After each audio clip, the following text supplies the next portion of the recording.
তো রাখি, আজকে রাখির দিনে সবাই রাখি পরাতে বসে গেল। এটা হচ্ছে আমার ননদের বড় মেয়ে, তো হচ্ছে সবার দিদি এ।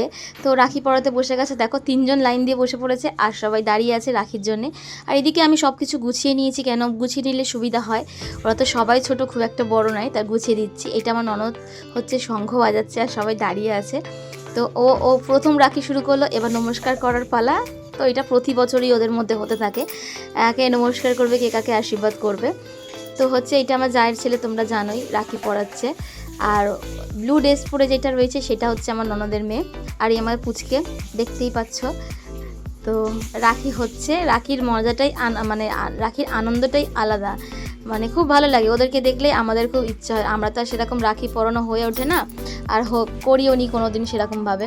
তো এদের রাখি দেখেই খুব আনন্দ করি। আর এটা হচ্ছে তোমার দাদার বোন, মানে তোমার দাদাকে রাখি পরাচ্ছে, আর বড়দা তখনও এসে পৌঁছায়নি, তার জন্য আগে বোন দাদাকেই ছোটদাকেই আগে পরিয়ে দিচ্ছে।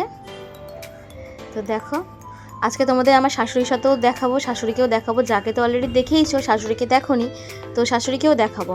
তো শাশুড়িকে বলছি আসো তুমি, তোমাকে সবাই দেখতে চাইছে। তো এই শাশুড়িকে বসিয়েছি, দেখো এটা হচ্ছে আমার শাশুড়ি। তো আজকের রাখির ব্লগটা এইটুখানি রাখলাম, তোমাদের কেমন ভালো লাগে একটু বলো।